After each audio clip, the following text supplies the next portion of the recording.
প্রিয় দর্শক মণ্ডলী, আপনাদের সবাইকে শুভেচ্ছা জানিয়ে শুরু করছি আজকের এই অনুষ্ঠান। আজ 21শে নভেম্বর, সশস্ত্র বাহিনী দিবস।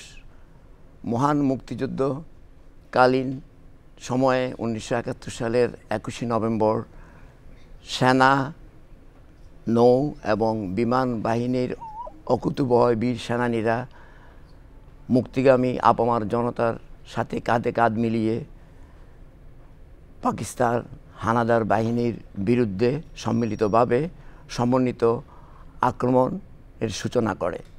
এতে আমাদের মহান বিজয়, আমাদের যে চূড়ান্ত বিজয়, সেটা ত্বরান্বিত হয়েছিল। এর মধ্য দিয়ে আমরা পেয়েছি পৃথিবীর মানচিত্রে বাংলাদেশ নামক এক স্বাধীন ভূখণ্ড। বাংলাদেশ প্রতি বছরই 21শে নভেম্বর সশস্ত্র বাহিনী দিবস পালন করে থাকে, এবছরও পালন করছে। সেই দিবস উপলক্ষে বিটিভির এই আয়োজনে আমরা আমন্ত্রণ জানিয়েছি 3 জন অতিথিকে। প্রথমে আমরা আপনাদের সঙ্গে তাদের পরিচয় করিয়ে দিব। প্রথমে আমি পরিচয় করিয়ে দিচ্ছি জলসিঁড়ি আবাসন প্রকল্পের ব্যবস্থাপনা পরিচালক ব্রিগেডিয়ার জেনারেল জামিলুর রহমান। তারপর পরিচয় করিয়ে দিচ্ছি জাহাজ নির্মাণ পরিদপ্তর নৌবাহিনীর পরিচালক ক্যাপ্টেন মির্জা রোকায়া নূর। পরিচয় করিয়ে দিচ্ছি বিমান বাহিনীর সদর দপ্তর ইউনিটের এয়ার অধিনায়ক এয়ার কমোডর মোহাম্মদ আসাদুল করিম। আমি আপনাদের 3 জনকেই আজকের অনুষ্ঠানে স্বাগত জানাচ্ছি। আপনাদের সাথে আছি আমি কামাল উদ্দিন সবুজ। প্রথমেই আমি জানতে চাইব ব্রিগেডিয়ার জেনারেল জামিলুর রহমানের কাছে যে আজকে 21শে নভেম্বর আমরা জানি যে সশস্ত্র বাহিনী দিবস, এবং আমরা বাংলাদেশের যে অভ্যুদয় হয়েছে সেই অভ্যুদয়ে 21শে নভেম্বর কীভাবে তাৎপর্যপূর্ণ হয়ে উঠল, প্রথমে এই প্রশ্নটা রাখব। এর পরের প্রশ্নটা রাখব আমরা বাংলাদেশে যে 24-এর গণ অভ্যুত্থানের পরে যে নতুন বাংলাদেশ আমরা যে নতুন করে যাত্রা শুরু করেছি, সেই যাত্রায় সশস্ত্র বাহিনীর অফিসার হিসাবে আপনি কিভাবে এই সশস্ত্র বাহিনী বা এই দেশের মানুষের সঙ্গে সম্পৃক্ত হয়ে একটা জনগণের বাহিনীতে পরিণত হবে? 1971 সালের 26শে মার্চ যে আমাদের যুদ্ধের স্বাধীনতা যুদ্ধ যে শুরু হয়েছিল, এবং এটার গতি প্রকৃতি চলতে চলতে যে 21শে নভেম্বর যখন আমরা এসে, আমার ডানে সাদা বসে আছেন এবং বামে ব্লু এয়ারফোর্স, আমরা সবাই এবং সেনাবাহিনী 3 বাহিনী একসাথে মিলে আমরা যে আক্রমণ শুরু করেছিলাম, সেই আক্রমণেই আমাদের 21শে নভেম্বর থেকে 16ই ডিসেম্বরের মধ্যে এই 25 দিনের মধ্যে আমাদের যে স্বাধীনতা যুদ্ধ এর সমাপ্তি হয়েছিল, আমরা বিজয় অর্জন করেছিলাম। এই 25 দিনের মধ্যেই যে এটা সম্ভব হয়েছিল 3 বাহিনীর আমরা একসাথে হয়ে যে একটা আক্রমণ রচনা এবং যেই ঐক্যটা আমাদের মধ্যে হয়েছিল। এই সশস্ত্র বাহিনী দিবসের আপনি যদি এটার অন্তর্নিহিত বিষয়গুলো দেখেন, এটা আমাদের 3 বাহিনীর এবং আপামর জনসাধারণের যে দেশপ্রেম, যে আত্মত্যাগ, যে ঐক্য, আমাদের সমন্বয়, তারপর আমাদের যে বিস্তারিত পরিকল্পনা এবং মনোবল এবং আক্রমণাত্মক মনোভাব, এই সব কিছু মিলেই আমরা চূড়ান্ত যে বিজয় অর্জন করেছিলাম। আমাদের এই বিজয়ের সাথে আপনি 24-এর যে গণ অভ্যুত্থান, আপনি যদি এই জিনিসটাকে আমরা যদি মিলাই, তাহলে আমরা দেখব এই সশস্ত্র বাহিনী দিবসের যে তাৎপর্য ছিল বা যে স্পিরিট ছিল, সেই স্পিরিটের সাথে এই 24-এর গণ অভ্যুত্থানেরও একটা মিল রয়েছে। এখানেও যদি আপনি দেখেন আমাদের আপামর যে জনসাধারণ, যে ছাত্র জনতা, সকলের সেই দেশপ্রেম, সেই আত্মত্যাগ, সেই সমন্বয়, সেই ত্যাগ, মনোবল এবং সব কিছু একসাথে একই সূত্রে গাঁথা। সেনাবাহিনীর জন্মটাই এই আমাদের স্বাধীনতা যুদ্ধের মধ্যে দিয়ে। ওই সময় আপনারা জানেন যে 5টি ইস্ট বেঙ্গল রেজিমেন্ট ছিল, এবং পরে যুদ্ধের সময় আরও 3টি ইস্ট বেঙ্গল রেজিমেন্ট এগুলো গঠিত হয়েছিল। তো এটা আমাদের যে সেনাবাহিনীটা, এটা এই স্বাধীনতা যুদ্ধের সময় জনগণের সাথে একসাথে আসলে তৈরি হয়েছিল, এবং একসাথেই কাঁধে কাঁধ মিলিয়ে আমরা তখন থেকে আপনার একসাথে কাজ করছি। যেখানেই আমাদের সমস্যা হয়েছে, যেখানেই প্রয়োজন পড়েছে, যখনই আমাদেরকে ডাক দিয়েছে, সেখানে সেনাবাহিনী আমরা উপস্থিত হয়েছি। সুতরাং আমাদের সাথে মানুষের, জনগণের, বাংলাদেশের জনগণের একটা আত্মিক সম্পর্ক এবং একটা আমরা জনগণের ভাষা বুঝি। আমি ব্যক্তিগতভাবে বলি, আমি দেশের 64টা জেলায় আমি দায়িত্ব পালন করেছি। আমি দেশের 64টা জেলার মানুষের সাথে মিশেছি, মানুষের মনোভাব বুঝি, মানুষের আস্থার জায়গাটা আমাদের দিকে সবসময় থাকে।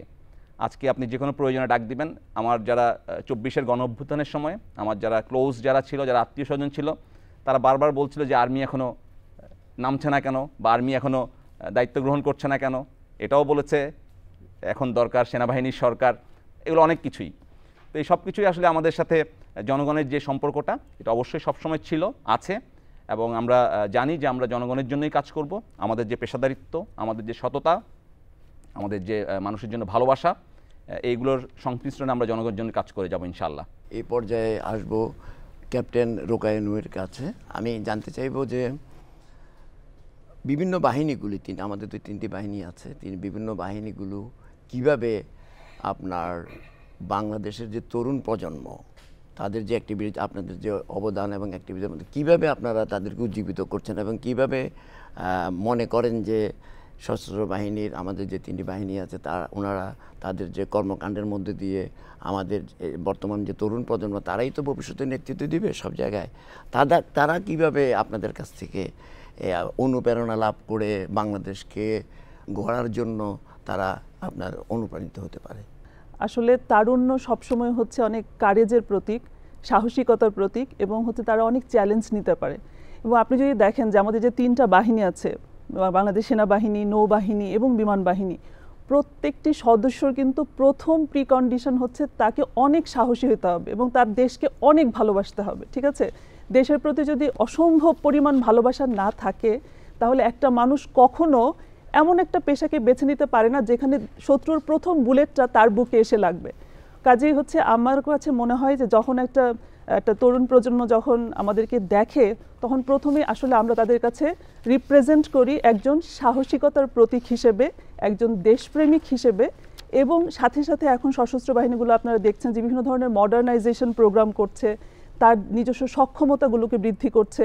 আগে আমরা যেমন হচ্ছে বিদেশের উপর অনেক নির্ভরশীল ছিলাম, আমরা সেই নির্ভরশীলতাটা কমানোর চেষ্টা করছি, আমরা নিজেরা কিছু জিনিস উদ্ভাবন করার চেষ্টা করছি। যেমন বাংলাদেশ নৌবাহিনীতে আমরা কিছু ড্রোন নিয়ে কাজ করছি, তারপর বাংলাদেশ বিমান বাহিনী করছে, তারপরে বাংলাদেশ সেনাবাহিনী রকেট লঞ্চার বা হচ্ছে এগুলো বিভিন্ন গোলা বারুদের বিভিন্ন ধরনের নিজেদের যে সেলফ ডেভেলপমেন্টের জন্য কাজ করছে। সো আমার কাছে সবসময় মনে হয় যে এটা একটা অনেক বড় ইন্সপিরেশন। আর আপনি যদি বলেন যে অ্যাজ এ ফিমেল মেম্বার, যে আমি যদি সশস্ত্র বাহিনীর যদি একজন মানে মহিলা সদস্য হিসেবে বলেন, তাহলে আমার কাছে মনে হয় যে একটা সন্তান বা একটা বাচ্চা সবসময় ছোটোবেলায় দেখে এসেছে যে একটা টিপিক্যাল রোলে মহিলাদেরকে দেখে এসেছে, যে সেটা অবশ্যই অনেক রেসপেক্টের। এখন যখন তারা দেখে যে সে একই সাথে রান্নাবান্নাও করছে, মায়ের ভূমিকাটাও পালন করছে, এবং সেই মাকে যখন দেখে যে প্রচণ্ড স্ট্রেংথ নিয়ে সে হচ্ছে তার দেশপ্রেমের জন্য কাজ করে যাচ্ছে বা দেশের জন্য কাজ করে যাচ্ছে, এটা আসলে পুরো জাতিকে একটা আলাদাভাবে তাদেরকে সাহসী করে বলে আমি বিশ্বাস করি। কাজে দেশ গঠনে অবশ্যই 3 বাহিনীর ভূমিকা মানে অপরিসীম বলে আমি বিশ্বাস করি। আমি এই পর্যায়ে আসবো এয়ার কমোডর আসাদুল করিমের কাছে। 21শে নভেম্বর যেটা আমরা সশস্ত্র বাহিনী দিবসে পালন করি, মুক্তিযুদ্ধে বিমান বাহিনীরও একটা ভূমিকা ছিল। সেই ভূমিকা বাংলাদেশের স্বাধীনতা সংগ্রামে কতটুকু কীভাবে অবদান রেখেছে এই দেশকে স্বাধীন করার জন্য একটা বিষয়। আরেকটা প্রশ্ন হবে, এটা সেকেন্ড পার্ট, সেটা হচ্ছে যে মিলিটারি ডিপ্লোমেসি বলে একটা কথা আছে, নিশ্চয়ই আপনারা এটা ভালো জানেন। সেই military diplomacy is very important এখনকার গ্লোবাল অর্ডারে।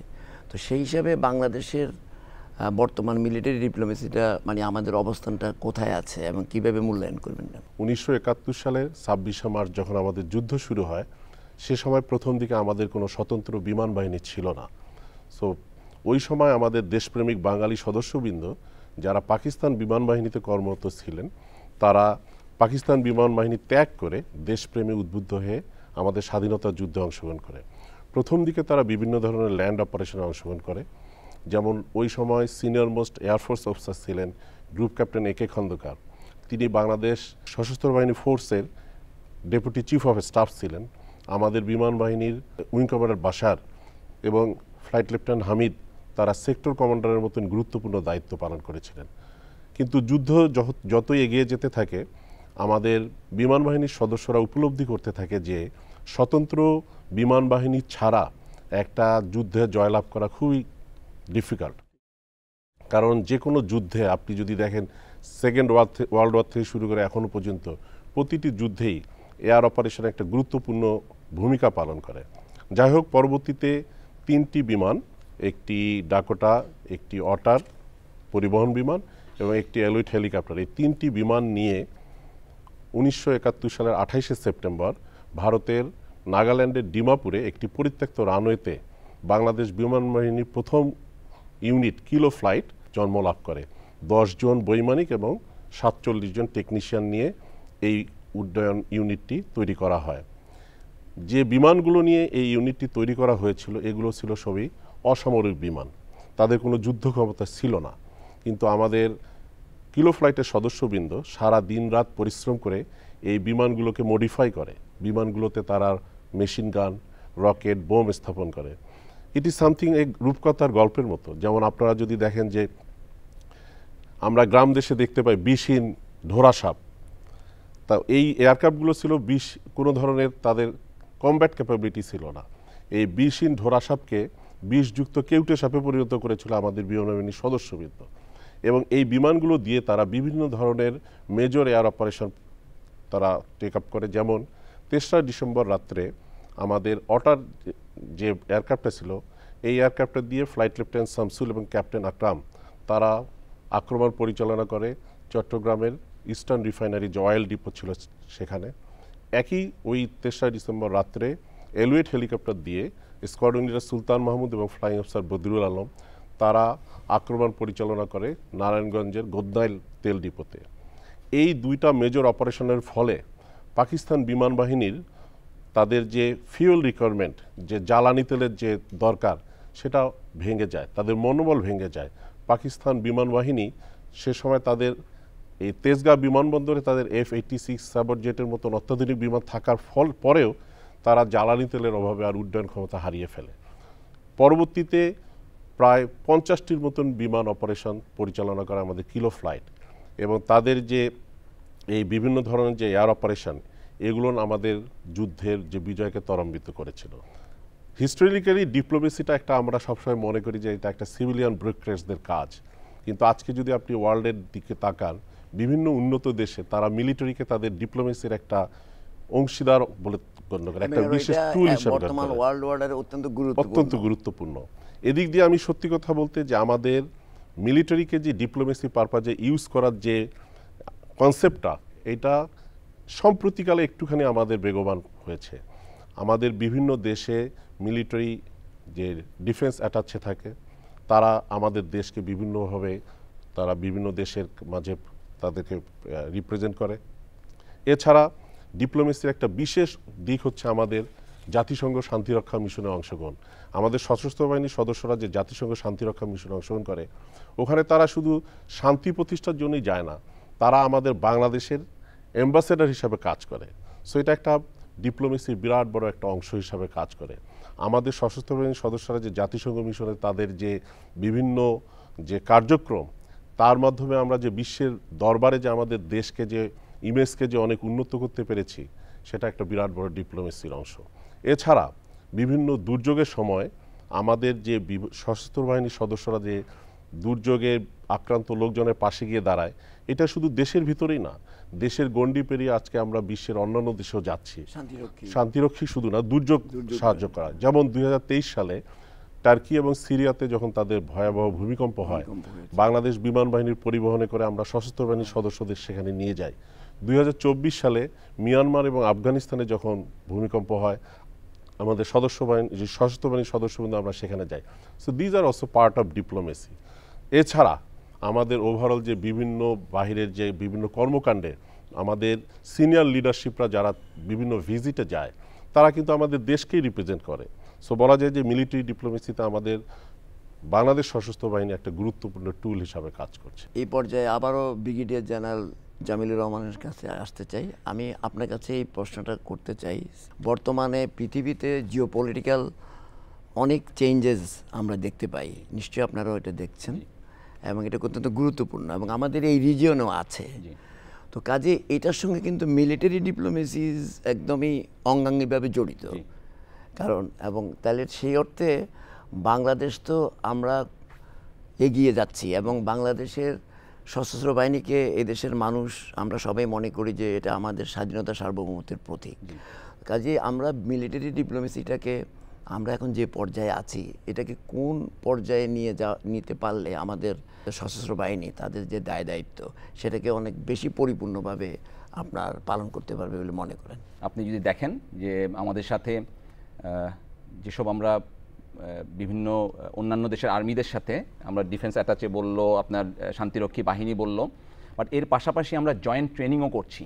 এবং আমাদের দেশে আপনি দেখবেন যে আমরাও যেমন যাচ্ছি, অন্যান্য দেশের আর্মিগুলো আসছে এখানে, এবং সে জায়গাতে ইউএস আর্মি, চাইনিজ আর্মি, তারপরে আপনার মানে ওয়েস্ট ওয়ার্ল্ডের যারা আছেন, প্লাস আমাদের যে এশিয়ান যে ইয়ারা আছেন, সাউথ এশিয়ান যারা আছেন, ইভেন আমাদের সাথে অলমোস্ট অল দ্য আর্মিজের সাথেই আমাদের বা আমাদের সশস্ত্র বাহিনীর সাথে আমাদের একটা চলছে, এই কানেকশনটা আছে।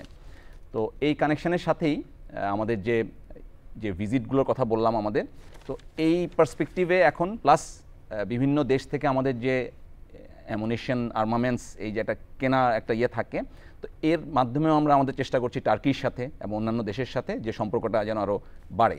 তো আমরা এই ক্ষেত্রে কোনো একটা পার্টিকুলার দিকে আমরা করছি না, মানে কনফাইন্ড থাকছি না। আমরা আপনার বিভিন্ন দিকে আমাদের মানে সব দিকে আমাদের আসলে মিলিটারি ডিপ্লোমেসিটা আমরা বৃদ্ধি করার চেষ্টা করছি। জাতিসংঘ ইউএন হেডকোয়ার্টারেই আমাদের একটা আলাদা ইমেজ কাজ করে বাংলাদেশ সশস্ত্র বাহিনীর জন্য। আমরা আসলে কারো দিকে অ্যাবসলিউটলি কারো দিকে ইনক্লাইন না। তো এই জিনিসটা আমাদের কাজ করছে, স্বাধীনভাবে কাজ করতে পারছি, এবং আমরা সকলের সাথেই একটা গুড রিলেশন এবং রেপো এস্টাবলিশ করে আমরা সামনে আগাতে পারছি। সুতরাং আমাদেরকে আসলে কেউ ধরে নেয় না যে আমরা ওই ব্লকের বা ওই ব্লক, তো ওয়েস্টার্ন ব্লক, ইস্টার্ন ব্লক, এই ধরনের যেটা আমাদেরকে সেই হয় না। যেমন আমাদের দেশের পার্সপেক্টিভই ঠিক আছে, এটা একদম ঠিক আছে আমাদের দেশের, এবং আমরা সেই সুবিধাটাও আসলে আমরা ইউএন মিশনে, আমি কন্টিনজেন্ট কমান্ডার ছিলাম, ওখানে থাকা অবস্থায় আমরা এই সুবিধাটা পেয়েছি। আমাদেরকে ওখানে যেসব দেশের আর্মিরা ছিল বা যেসব দেশের অন্যান্য বাহিনীরা ছিল, সবার কাছে আমাদের গ্রহণযোগ্যতা অনেক বেশি ছিল।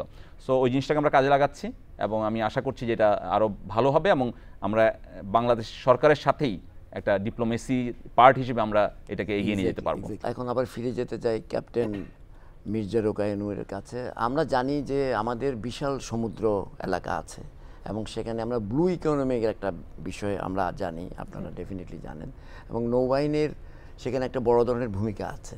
তো আমরা বাংলাদেশ বর্তমানে অর্থনৈতিক যেই সক্ষমতা যতটুকুই হচ্ছে, এই ব্লু ইকোনমি যদি আমরা যদি সত্যিকার অর্থে এটাকে যদি এক্সপ্লোর করতে পারি, তাহলে বাংলাদেশ একটা অনেক উন্নততর পর্যায়ে যাবে। সেখানে নৌবাহিনী কী ধরনের ভূমিকা রাখছে এবং কিভাবে রাখলে আপনি মনে করেন যে বাংলাদেশ তার অভিষ্ট লক্ষ্যে পৌঁছতে পারবে? আসলে আমরা সবাই জানি যে আমাদের দেশের আয়তন হচ্ছে 1,55,598 বর্গ কিলোমিটার, কিন্তু আমরা যদি সমুদ্রের দিকে তাকাই তাহলে আমরা দেখব যে আমাদের সমুদ্র সীমা হচ্ছে 1,18,800 বর্গ কিলোমিটারের মতন। তো এই যে আমাদের বিশাল সমুদ্র সীমা, অলমোস্ট আমাদের দেশের সাইজের প্রায় কাছাকাছি একটা অংশ হচ্ছে আমাদের যে সমুদ্রের যে বিশাল এটা পাওয়া যায়। তো এটাকে আসলে এখানে যে আসলে কত পরিমাণ সম্পদ এবং হচ্ছে সম্ভাবনা আমাদের জন্য লুকিয়ে আছে, এটা আসলে বলে শেষ করা যাবে না।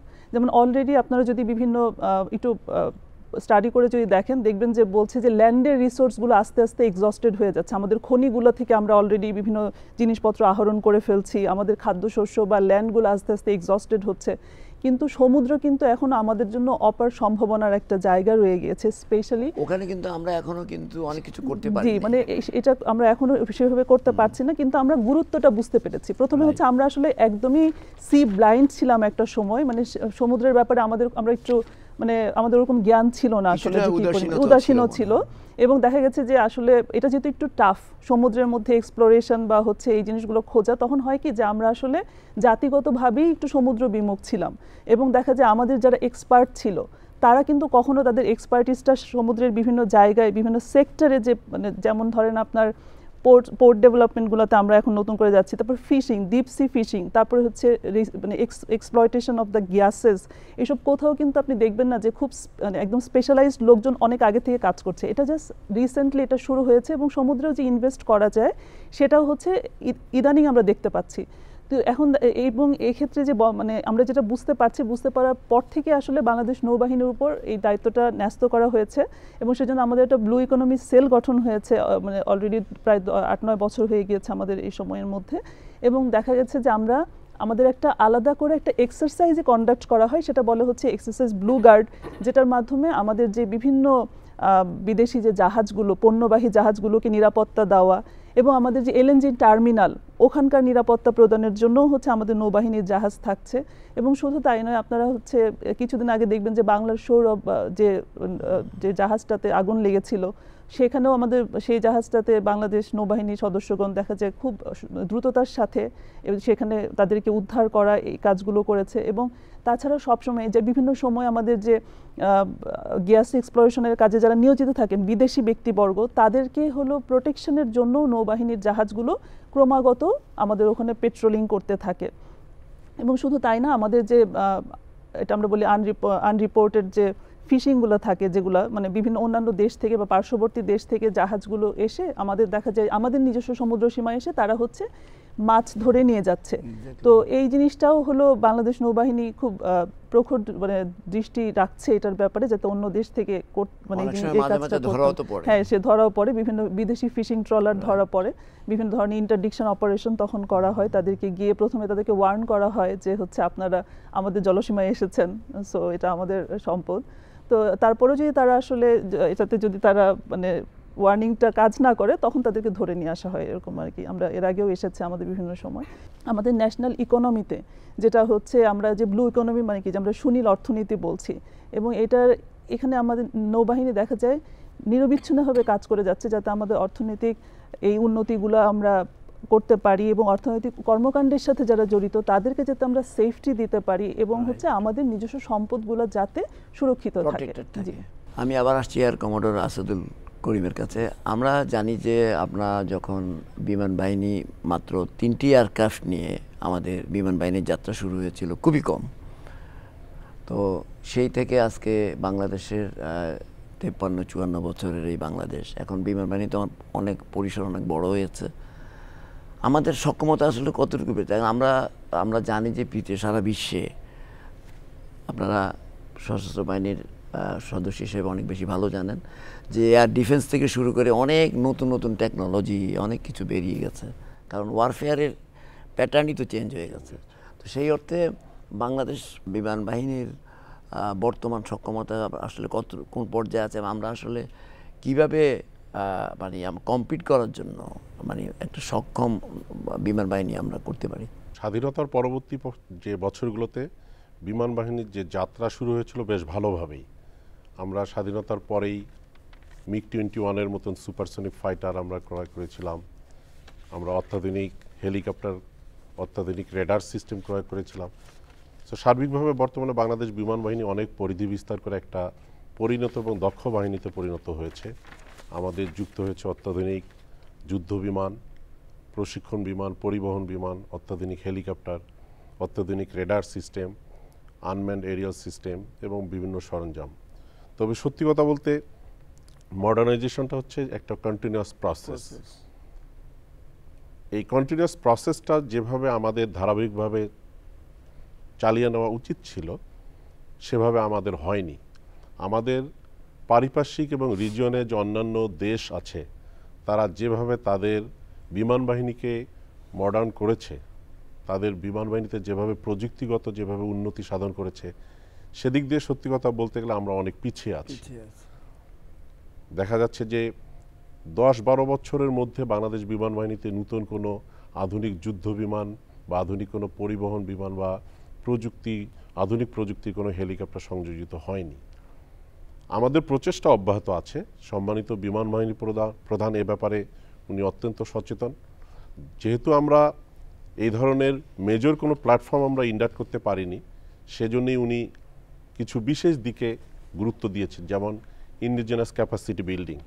আমরা আমাদের যে ম্যান পাওয়ার আছে তাদেরকে নিয়েই আমরা আমাদের ইন্ডিজিনাস ক্যাপাসিটি বিল্ডিং করতে পারি কিনা, রিসার্চ এবং ডেভেলপমেন্টের মাধ্যমে আমরা আমাদের নিজস্ব যে ম্যান পাওয়ারের যে স্কিল, এটা দিয়ে আপনারা জেনে আশ্চর্য হবেন যে আমরা বেসিক ট্রেনারের মতন এয়ারক্রাফট তৈরি করেছি, আমরা আনম্যান্ড এরিয়াল ভেহিকল তৈরি করছি, আমরা বিভিন্ন ধরনের যে এয়ারক্রাফটগুলো আছে, ফাইটার এয়ারক্রাফটগুলো যেগুলো আগে আমরা বিদেশে ওভারঅল করতাম, এখন আমরা আমাদের মেইনটেনেন্স অ্যান্ড রিপেয়ার ওভারঅল ইউনিটের মাধ্যমে আমরা দেশেই এগুলো ওভারঅল করছি।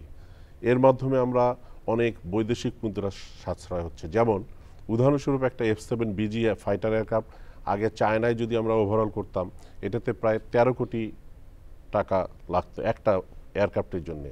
এই এয়ারক্রাফটটা এখন যখন আমি বাংলাদেশে ওভারঅল করছি, আমার খরচ হচ্ছে 3 থেকে 4 কোটি টাকা। তার মানে প্রায় 9 থেকে 10 কোটি টাকা আমি সাশ্রয় করছি এক একটা এয়ারক্রাফটে। এভাবে আমরা আমাদের বিভিন্ন ফাইটার এয়ারক্রাফট, আমাদের হেলিকপ্টার, আমাদের বেসিক ট্রেনার এয়ারক্রাফটগুলো আমরা বাংলাদেশেই আমরা ওভারঅল করছি। সো এই দিক থেকে আমাদের বাংলাদেশে আমাদের যারা বিমান বাহিনীর টেকনিশিয়ান আছে তাদের প্রযুক্তিগত মেধা এবং স্কিল অনেক ডেভেলপ করেছে। আমি আবার যাচ্ছি ব্রিগেডিয়ার জেনারেল জামিলুর রহমানের কাছে। আমাদের যে আমরা জানি যে বাংলাদেশের মানুষের সঙ্গে সশস্ত্র বাহিনীর যে আস্থার যে ব্যাপারটা, এটা মাঝে মাঝে মনে হয়েছে একটু সংকট তৈরি হয়েছে, কিন্তু বাংলাদেশের মানুষ সশস্ত্র বাহিনীকে সবসময় গর্বের জায়গায় রেখেছে।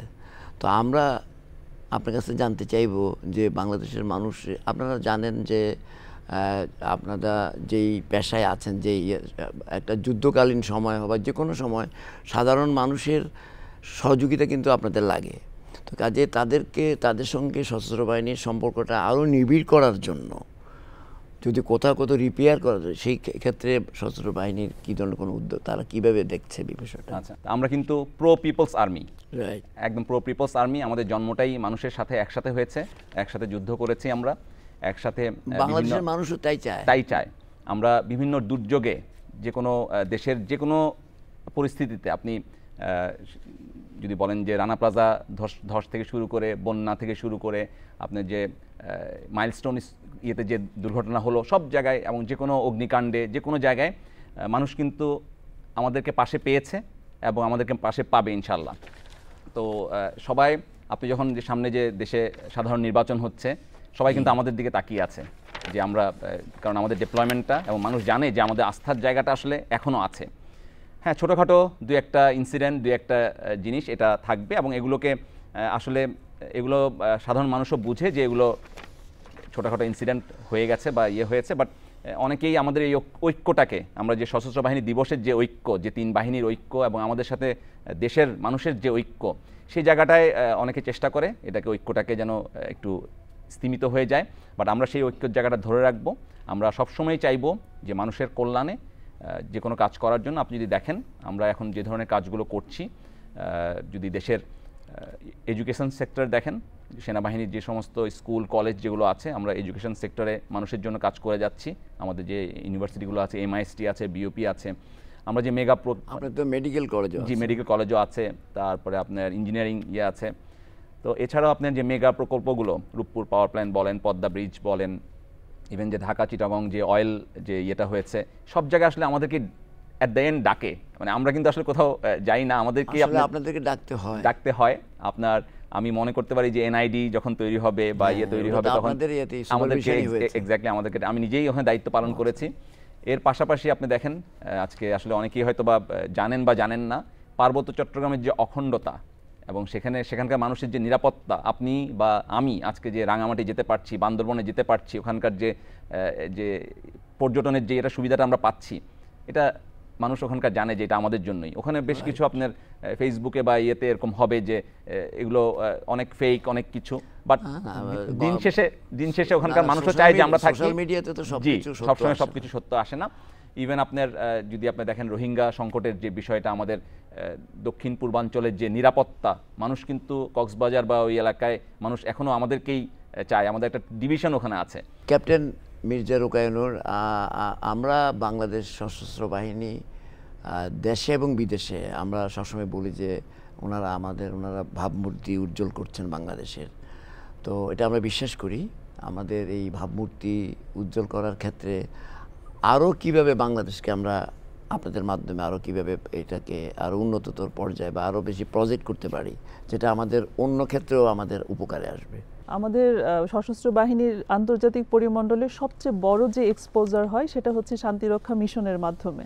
দেখা যায় যে আমরা তখন বিভিন্ন মাল্টিন্যাশনাল অর্গানাইজেশনে যখন কাজ করি UN-এর মতন, তখন বাংলাদেশ নৌবাহিনী, সেনাবাহিনী এবং বিমান বাহিনী, তাদের যে ডেডিকেশন, তাদের যে প্রফেশনালিজম এবং তাদের অনেস্টি, এই বিষয়গুলো সব সময় কিন্তু অনেক বেশি প্রশংসিত হয়ে এসেছে। এছাড়াও দেখা যায় যে আমরা বিভিন্ন ধরনের এক্সারসাইজ কন্ডাক্ট করি, যেমন বাংলাদেশ নৌবাহিনীতে আমরা এক্সারসাইজ আমান, এক্সারসাইজ লিমা, দেন এক্সারসাইজ কারাত, তারপর এক্সারসাইজ কর্পেট, এই ধরনের যে আমাদের বন্ধুপ্রতিম দেশগুলোর সাথে এই এক্সারসাইজগুলো যখন আমরা করি তখন হয় কি যে আমাদের যে প্রফেশনালিজম সেটা রিফ্লেকশন হয় এবং তারা তখন অ্যাকনলেজ করে যে হ্যাঁ আসলেই এই বাহিনী বা বাংলাদেশ একটা ছোট্ট দেশ, বাট তাদের যে বাহিনীগুলো আছে তারা সত্যিই তাদের হচ্ছে প্রশিক্ষিত এবং তাদের প্রফেশনালিজম অবশ্যই অ্যাকনলেজ করার মতন।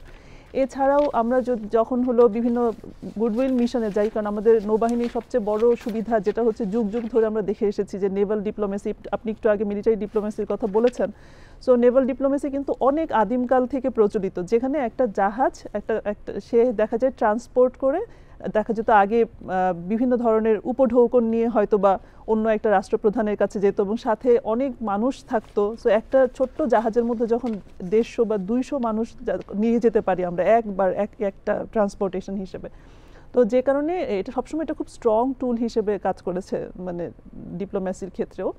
তো আমাদের এছাড়া বিভিন্ন দেশে যে ডিএ বা এডিএ হিসেবে 3 বাহিনীর বিভিন্ন সদস্যরা আছেন, তারা যখন ওখানে আমাদের দেশকে রিপ্রেজেন্ট করেন তখন অবশ্যই তারা হলো দেশের একজন ব্র্যান্ড অ্যাম্বাসেডর হিসেবে মানে তাদেরকে মানুষজন একসেপ্ট করে। আমরা যদি বিশ্বাসটা রাখি, আপনি যেটা বললেন যে আসলে সেনাবাহিনী বা সশস্ত্র বাহিনীর উপর যে আমাদের দেশের মানুষের যে বিশ্বাস, তারা চিন্তা করে এটা হচ্ছে লাস্ট রিসর্ট, মানে এর পরে আর নাথিং উইল অ্যাক্ট। সো এই বিশ্বাসটা, এই ভালোবাসাটাই আসলে আমাদেরকে সবসময় খুবই অনুপ্রেরণা দেয় যে আমরা যখন দিনের পর দিন সমুদ্রে অবস্থান করি, আমার ছোট বাচ্চা ওকে ফেলে আমি 1 বছরের বা 1.5 বছরের বাচ্চাকে আমি রেখে আমি দেখা যায় টানা 15 দিন শীতে, যেখানে আমার হয়তো বা নেটওয়ার্কও নাই মোবাইল, তখন আসলে কিসের জন্য আমি এটা করছি? কারণ হচ্ছে সেটা হচ্ছে আমাদের জনগণ, আমার দেশ, তারা হচ্ছে আমার স্ট্রেংথের পার্টটা। সো এই জিনিসগুলো যদি আমরা পজিটিভলি হচ্ছে মানে মিডিয়ার মাধ্যমে যদি আমরা হচ্ছে আন্তর্জাতিক পরিমণ্ডলে সেটাকে হচ্ছে তুলে ধরি এবং আমরা যদি এই বিশ্বাসটাই রাখি, তাহলে ইনশাল্লাহ আমি বিশ্বাস করি যে আন্তর্জাতিক পরিমণ্ডলে আমাদের যে সুনামটা আছে সেটা আরও বৃদ্ধি পাবে এবং হচ্ছে মানুষজন আমাদেরকেও সবাই প্রতি অনেক বেশি রেসপেক্টফুল হবেন। কমোডর আসাদুল করিম, আমরা যে কথাটা বারবার বলার চেষ্টা করি যে আমাদের যে সশস্ত্র বাহিনী, যেটা আমরা মনে করি যে জনগণের বাহিনী, সেটাকে আরও জনগণের বাহিনীতে পরিণত করা, যার মধ্যে আমাদের জনগণ এবং সশস্ত্র বাহিনীর মধ্যে কোনো আস্থার সংকট না থাকে, যেটা আমাদের জাতীয় উন্নয়ন এবং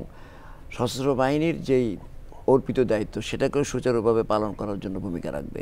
সেক্ষেত্রে কী ধরনের আরও ভূমিকা রাখা দরকার? আজ যে 21শে নভেম্বর, এই যে সশস্ত্র বাহিনী দিবস, এই দিবসের একটা কিন্তু গুরুত্বপূর্ণ শিক্ষা হচ্ছে দেশের স্বাধীনতা সার্বভৌমত্ব রক্ষায় সামরিক এবং অসামরিক প্রতিটি নাগরিকেরই গুরুত্বপূর্ণ অবদান আছে। এই 21শে নভেম্বরের এই দিনে সশস্ত্র বাহিনী 3 বাহিনী মিলে দেশের আপামর জনগণের সাথে মিলে তারপরে কিন্তু যুদ্ধে লিপ্ত করে হয়েছিল। 21শে নভেম্বর থেকে আমাদের যে ওভারঅল যে আক্রমণ, এটা আরও বেগবান হয়েছিল। আমরা কাঁধে কাঁধ মিলিয়ে এই দেশের উন্নতিতে যার জায়গা থেকে আমরা আমাদের দায়িত্ব পালন করব, এটাই হওয়া দরকার আমাদের মূল মন্ত্র। আমরা আমাদের অনুষ্ঠানের শেষ করতে চাই।